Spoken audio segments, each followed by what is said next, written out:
జ్యోతిష్య అభిలాషులందరికీ నా శుభ అభివందనాలు.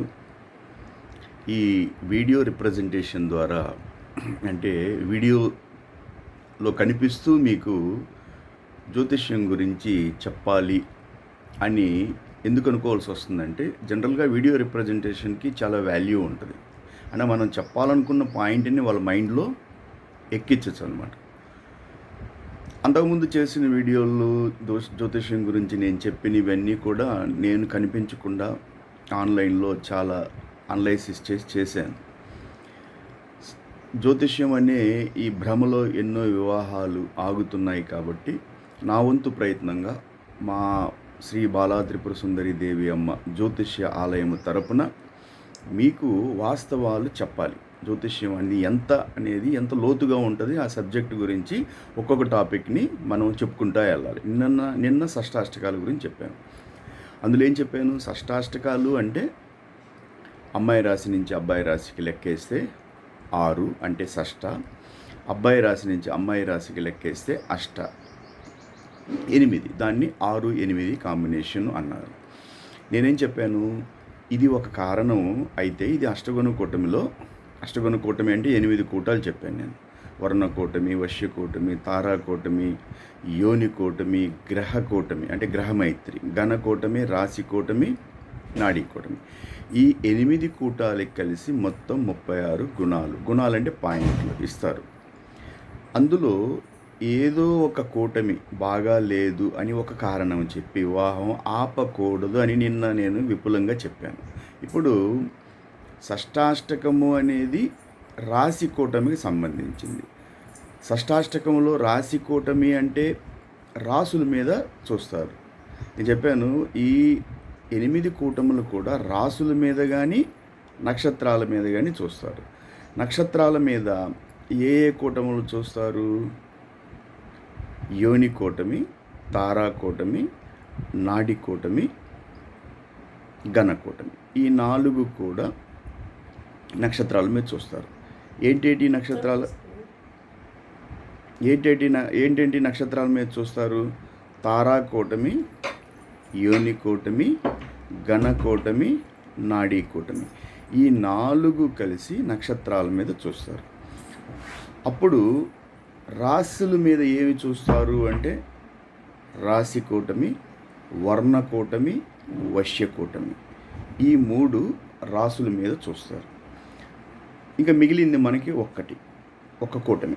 ఎందుకంటే నక్షత్రాల మీద 4 కూటములు చూసాం, రాసుల మీద 3 కూటములు చూసాం, మిగిలింది ఒక్క కూటమి. అది గ్రహమైత్రి. గ్రహమైత్రి అంటే గ్రహ కూటమి అని కూడా అంటారు.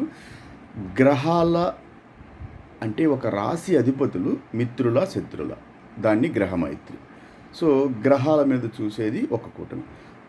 మొత్తం 8 కూటముల్లో మీకు నేను చెప్పినటువంటి షష్టాష్టకము అనేది రాశి కూటమి కింద వస్తుంది. కాబట్టి రాశులు అమ్మాయి రాశి నుంచి అబ్బాయి రాశికి లెక్కేసుకుంటూ మళ్ళీ అబ్బాయి రాశి నుంచి మొదట నన్ను క్వశ్చన్ మీరు అడిగారు అనుకోండి, సార్ అమ్మాయి నుంచి మొదట లెక్కేస్తారా అబ్బాయి నుంచి? జనరల్గా క్వశ్చన్ డౌట్ వస్తుంది మీకు.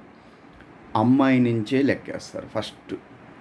ఆ తర్వాత అమ్మాయి నుంచి అబ్బాయి రాశికి లెక్కేసి వచ్చిన దాన్ని ఇప్పుడు అమ్మాయి నుంచి అబ్బాయికి లెక్కేస్తే 6 అంటే షష్ట, అబ్బాయి నుంచి అమ్మాయికి లెక్కేస్తే 8 అష్టకం, షష్ట అష్టకం అని అంటారు. షష్టాష్టకం అయితే షష్టాష్టకం అయినంత మాత్రాన వివాహం ఆపాలా అంటే నో, అది చాలా రాంగ్. అది ఎందుకనంటే ఒక కారణం చెప్పి వివాహం ఆపటం అనేది అస్సలు తప్పు, అది రాంగ్. జ్యోతిష్యంలోనే వివాహాలకి పెద్ద గొడ్డలి వేటు అది. అది జనాల్లో ఎవరు తీసుకెళ్తున్నారు అనేది సిస్టమ్ని డ్యామేజ్ చేయటం. హిందువులకు పెళ్ళి కాకుండా ఆపటం అనేది ఇది ఒక పెద్ద సామాజిక సమస్య. దీన్ని ముందుకు తీసుకెళ్ళాలి అన్నప్పుడు అవేర్నెస్ క్లాసెస్, అవగాహన క్లాసెస్ అనేది జరగాలి. మన సంస్థలో చెప్పాను, ప్రతి సోమవారం ఒక ఉచిత క్లాసు ఉంటుంది, మీరు రండి. అది ఉచిత క్లాసు జ్యోతిష్యం. మీరు ఎన్ని క్వశ్చన్స్ అయినా చేయండి నన్ను. ప్రతి సోమవారం సాయంత్రం 8 గంటలకి జ్యోతిష్య క్లాసు శ్రీ బాలా త్రిపుర సుందరి దేవి అమ్మ జ్యోతిష్య నిలయం తరపున ఆన్లైన్లో వాట్సాప్ గ్రూపులో కాల్ వస్తుంది మీకు. తర్వాత జూమ్ లింక్ ఇచ్చాను, జూమ్లో కూడా మీరు రావచ్చు. సరే, ఈరోజు షష్టాష్టకాల్లో శుభ షష్టాష్టకాలు, అశుభ షష్టాష్టకాలు చెప్పాను. షష్టాష్టకం అని చెప్పి మిమ్మల్ని భయపెట్టారే కానీ దాని వెనక అది శుభ షష్టాష్టకమా అశుభ షష్టాష్టకమా చెప్పరు. ఓకే, ఎందుకు చెప్పరు అంటే ఏది కూడా విపులంగా మీకు చెప్పరు. విపులంగా అంటే వివరించి చెప్పరు, అదే సమస్య ఇక్కడ. మీకు వివరించి చెప్పగలగాలి.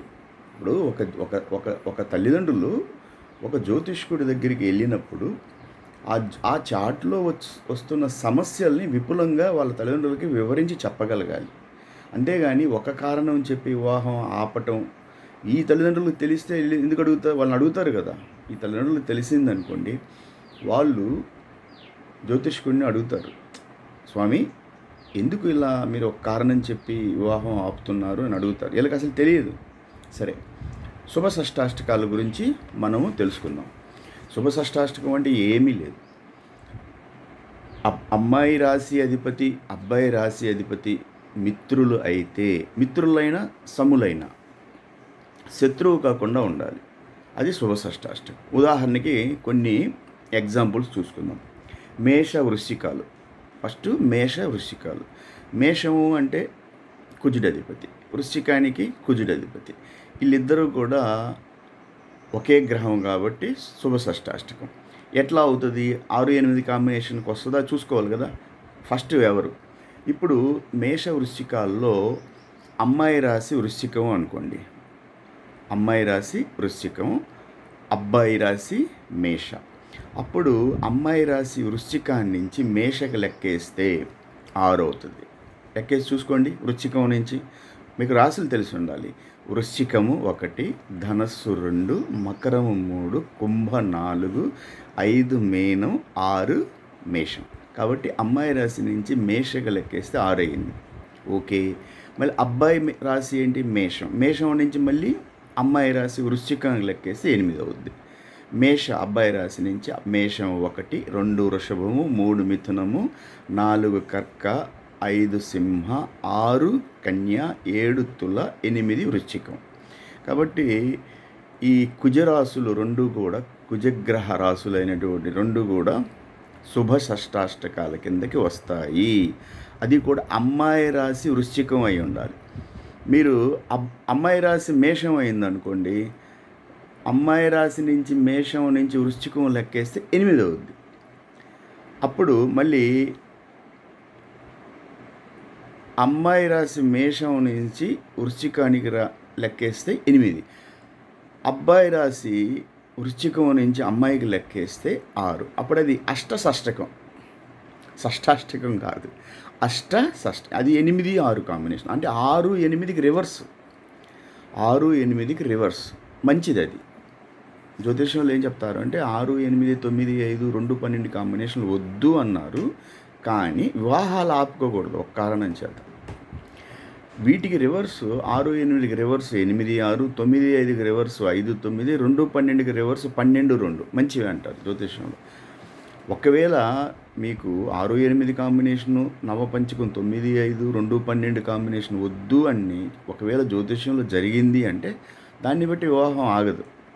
ఎందుకంటే పరిపూర్ణ జ్యోతిష్కుడు ఇంకా చాట్లోకి వెళ్ళి చాలా విషయాలు చూస్తాడు. నేను చెప్పున్నాను చాలా విషయాలు ఎలా చూస్తారు, ఎన్నో క్లాసుల్లో చెప్పాను, విపులంగా విశదీకరించి చెప్పాను. డిగ్రీ కాన్సెప్ట్స్ ఉంటాయి. ఒక రాశిలో గ్రహం ఎన్ని డిగ్రీల్లో ఉంది, ఆ గ్రహము ఆ రాశిలో ఏ నక్షత్రానికి దగ్గరగా ఉంది, ఇది చాలా విషయాలు మీకు చెప్పున్నాను నేను క్లాసుల్లో. ఒక్క రాశిలో ఒక గ్రహము ఉంది అన్నప్పుడు, ఇప్పుడు ఉదాహరణకి పంచమ స్థానంలో రాహు ఉన్నాడు, మీరేమంటారు? పుత్రయోగం ఉండదండి, రాహు ఉన్నాడు కదా అంటారు. రాహుని మీరు భయపెడతా ఉంటారు, బూచిలాగా చూపించి మీరు వివాహాలు ఆపుతారు. కానీ రాహు ఆ రాశిలో ఎన్ని డిగ్రీల్లో ఉన్నాడు, ఆ డిగ్రీలకు దగ్గరగా ఏ నక్షత్రం అంటే ఆ గ్రహము ఆ రాశిలో ఏ నక్షత్ర పరిధిలో ఉన్నాడు, ఆ నక్షత్రానికి అధిపతి ఎవరు. ఒకవేళ ఆ రాశిలో ఈ రాహు పంచమ స్థానంలో ఉన్న రాహు గురు నక్షత్రాలకు దగ్గరగా ఉన్నాడు అనుకోండి. గురు నక్షత్రాలు అంటే గురువు సంతానానికి కారకుడు కదా. మరి రాహు సంతానం కాకుండా ఎలా ఆపుతాడు? ఎందుకంటే రాహు ఉన్న పరిధి గురు నక్షత్రం. గురువు అంటే సంతానానికి కారకుడు. గురువు అంటేనే సంతానానికి, సంపదకి కారకుడు, ఆరోగ్యానికి కారకుడు, విద్య, విజ్ఞానం అన్నిటికీ కారకుడు గురువు. కాబట్టి 5వ స్థానంలో ఉన్న రాహువు గురు నక్షత్రాలకి ఎన్ని డిగ్రీలు బట్టి తెలుస్తాయి అన్నమాట, ఎన్ని డిగ్రీల్లో ఉన్నారని. ఇది క్లాసుల్లో చెప్పున్నాను నేను. కాబట్టి ఒక రాశిలో ఒక గ్రహము ఉంది అనే బదులు ఆ గ్రహం ఎన్ని డిగ్రీల్లో ఉంది, ఆ డిగ్రీల దగ్గర ఏ నక్షత్రం వస్తుంది, ఆ నక్షత్రానికి ఏ గ్రహం అధిపతి, వీటి మీదే నిర్ణయం ఉంటుంది. కానీ 12 బాక్సుల్లో ఒక గ్రహం వేసి 12 బాక్సుల్లో గ్రహాలు మీరు రాస్తారు. ఆ తర్వాత ఇంకా డీప్ అనలైసిస్ ఉంటుంది. ఆ రాశిలో ఉన్న గ్రహము ఎన్ని డిగ్రీల దగ్గర ఉంది, ఆ డిగ్రీల దగ్గర ఏ నక్షత్రం ఉంది. మీకు చెప్పాను, ప్రతి రాశిలో 2 నక్షత్రాలు ఫుల్గా ఉంటాయి. 2 నక్షత్రాలు అంటే 8 పాదాలు. ఇప్పుడు మేషరాశిలో అశ్విని, భరణి 2 నక్షత్రాలు ఫుల్గా ఉంటాయి. అంటే ఒక్కొక్క నక్షత్రం అంటే 4 పాదాలు. ఓకే, ఒక్కొక్క నక్షత్రం అంటే 4 పాదాలు. మేషరాశిలో అశ్విని, భరణి ఈ 2 నక్షత్రాలు ఫుల్గా ఉంటే ఒక్కొక్క రాశిలో ఒక్కొక్క నక్షత్రం 4 పాదములు. ఓకే, మేషరాశిలో అశ్విని 4 పాదాలు, భరణి 4 పాదాలు, అప్పుడు 8 పాదాలు. ఇంకొక పాదం ఉంటుంది. సో కృత్తిక నెక్స్ట్ నక్షత్రం ఏంటి? కృత్తిక నక్షత్రం. కృత్తిక మొదటి పాదం. సో మేషలో అశ్విని 4 పాదాలు, భరణి 4 పాదాలు, కృత్తిక 1 పాదం, మొత్తం 9 పాదాలు. ఇట్లా గుర్తుపెట్టుకోండి. సో షష్టాష్టకాల్లో మేష వృశ్చికాలు కుజరాశులు కాబట్టి శుభ షష్టాష్టకాలు. అప్పుడు కూడా ఎట్లా ఉండాలి? ఎవరు అమ్మాయి రాశి వృశ్చికం అయి ఉండాలి, అబ్బాయి రాశి మేషం అయి ఉండాలి. ఓకే, అప్పుడే అది జరుగుతుంది. ఎందుకు అని అంటే రివర్స్ అయినప్పుడు ఇప్పుడు రివర్స్ అంటే షష్టాష్టకం అది శుభం. మీరు చెప్తుంది ఏంది? షష్టాష్టకం మంచిది కాదు అంటున్నారు కదా. కానీ దాంట్లో కూడా శుభ షష్టాష్టకం ఉంటుంది. 6, 8 తర్వాత 8, 6 అయితే ఒకవేళ అమ్మాయి రాశి మేషం అయింది, అబ్బాయి రాశి వృశ్చికం అయింది, అది అష్టషష్టకం, చాలా శుభం. అశుభం అసలు కానే కాదు. అంటే ఏ షష్టాష్టకం అయితే చెప్తారో దానికి రివర్స్ అన్నీ మంచివే. షష్టాష్టకం అంటే 6, 8, దానికి రివర్స్ 8, 6 ఓకే, చాలా శుభం. నవపంచకం 9, 5 మంచిది కాదన్నారు కదా, దానికి రివర్స్ 5, 9 చాలా మంచిది. 2, 12 మంచిది కాదన్నారా, దానికి రివర్స్ 12, 2 చాలా మంచిది. సో మేష వృశ్చికాల్లో అమ్మాయి రాశి మేషం అయినప్పుడు, అబ్బాయి రాశి వృశ్చికం అయినప్పుడు అది